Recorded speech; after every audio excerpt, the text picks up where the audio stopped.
پاکستان میں گرمیوں کے آغاز اور حکومت کی تبدیلی کے ساتھ ہی ملک بھر میں شدید لوڈ شیڈنگ کا سلسلہ شروع ہو گیا ہے، جو کہ شہباز حکومت کے لیے بڑی پریشانی کا باعث بن گیا ہے۔ بڑے چھوٹے شہروں میں تقریباً ہر 2 گھنٹے بعد 1 گھنٹے کے لیے بجلی کی بندش کا سلسلہ جاری ہے۔ دیہی علاقوں میں لوڈ شیڈنگ کا حال اس سے بھی برا ہے۔ گرم موسم کے آغاز کے ساتھ ہی پاکستان کے بیشتر علاقے شدید گرمی کی لپیٹ میں ہیں اور بجلی کی لوڈ شیڈنگ میں اضافے نے نہ صرف ماہ رمضان میں عوام کو بلکہ نئی حکومت کو بھی پریشان کر دیا ہے۔ ماہ رمضان کے آخری عشرے میں عوام عید کی تیاریوں کے سلسلے میں بازاروں اور مارکیٹوں کا رخ کر رہے ہیں، لیکن کاروباری افراد کا کہنا ہے کہ بجلی کی بار بار بندش سے نہ صرف گاہک پریشان ہیں بلکہ ان کا کاروبار بھی خراب ہو رہا ہے۔ لیکن حال ہی میں حکومت سنبھالنے والے وزیر اعظم شہباز شریف نے اعلان کیا کہ 1 مئی سے ملک میں لوڈ شیڈنگ کا مکمل خاتمہ ہو جائے گا۔ اس اعلان کے مطابق تو اس بحران کے خاتمے میں چند ہی دن رہ گئے ہیں، لیکن کیا حکومت عملی طور پر بجلی کی لوڈ شیڈنگ ختم کر پائے گی؟ اس سوال کا جواب تلاش کرنے سے پہلے ہم اس وقت بجلی کی لوڈ شیڈنگ کی وجوہات جاننے کی کوشش کرتے ہیں۔ وزیر اعظم شہباز شریف نے جب اس معاملے کی جانب توجہ کی تو متعلقہ حکام کی جانب سے ان کو دی جانے والی بریفنگ میں بتایا گیا تھا کہ گزشتہ دور حکومت میں بجلی گھروں کے لیے مناسب وقت پر ایندھن فراہم نہ کرنا، متعدد پاور پلانٹس تکنیکی خرابیوں کی وجہ سے بند ہونے سمیت متعدد وجوہات کے باعث ملک کو بجلی کی قلت کا سامنا ہے۔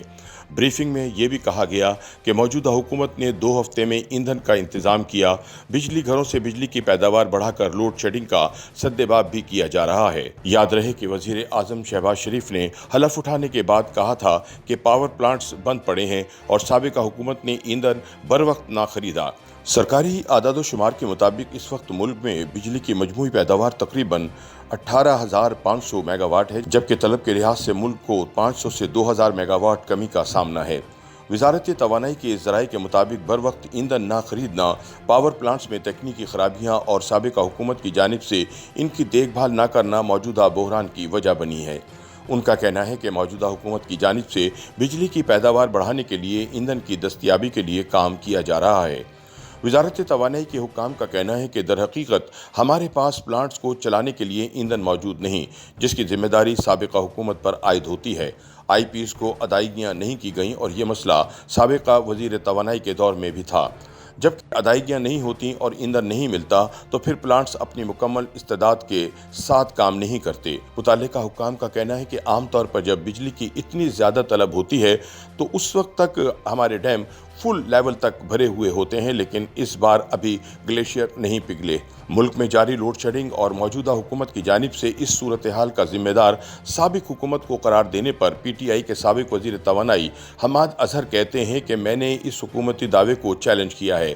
ان کا کہنا ہے کہ حکومت کے پاس اتنے پاور پلانٹس ہی نہیں تو پھر وہ کیسے کہہ سکتے ہیں کہ 27 میں سے 21 پلانٹس بند ہیں۔ ان کا کہنا تھا کہ جب وہ حکومت چھوڑ کر گئے تھے تو اس وقت مجموعی طور پر 5 پلانٹس تکنیکی بنیادوں پر بند تھے۔ ان میں سے 3 پرائیویٹ سیکٹر میں ہیں اور جہاں پاور پلانٹس کے بند ہونے کی بات ہے تو دیکھ بھال اور مرمت کے لیے پلانٹس کو بند کرنا عام بات ہے۔ سابق وزیر توانائی حماد اظہر موجودہ حکومت پر الزام عائد کرتے ہوئے کہتے ہیں کہ نئی حکومت بروقت فیصلہ نہیں کر سکی۔ جب حکومت بدلی تو ہفتہ 10 دن تک تو معاملہ ٹھیک رہا، لیکن نئی حکومت سے غلطیاں ہوئیں اور بد انتظامی ہوئی۔ بروقت گیس اور فیول کی ڈائیورژن نہیں ہو سکی۔ انہوں نے غلط فیصلہ کیا اور اسے روکنے کے لیے مزید غلط فیصلے کیے۔ حماد اظہر کا کہنا ہے کہ نئی حکومت نے عجلت میں گیس سے پلگ کرنے کی بجائے فرنس آئل کے ساتھ پلگ کرنے کی کوشش کی، جس سے فرنس آئل کی کمی ہو گئی۔ پی ٹی آئی دور حکومت میں تیل کی خریداری میں تاخیر یا پاور پلانٹس کو ادائیگیاں روکے جانے کی تردید کرتے ہوئے حماد اظہر نے کہا کہ ایسا کبھی نہیں ہوا۔ ان کا کہنا تھا کہ ہاں، کوئلے کی قیمت بڑھ رہی ہے، اس پر حکومت کو خبردار کیا گیا۔ انہوں نے دعویٰ کیا کہ جب ان کی حکومت گئی تھی اس وقت ملک میں ڈیزل کا 1 ماہ کا ذخیرہ موجود تھا۔ حماد اظہر نے موجودہ حکومت پر الزام عائد کرتے ہوئے کہا کہ انہوں نے تیل کی قیمتوں پر اتنی کنفیوژن پھیلائی کہ لوگوں نے اس کو ذخیرہ کیا اور اب گندم کی کٹائی کے سیزن میں کسان کے پاس ڈیزل نہیں پہنچ پایا۔ کچھ پتہ نہیں آگے کیا کرے گی یہ حکومت۔ بجلی کی لوڈ شیڈنگ پر توانائی کے شعبے کے ماہرین کی رائے موجودہ اور سابقہ حکومت کے دعووں اور الزامات سے کچھ مختلف ہے۔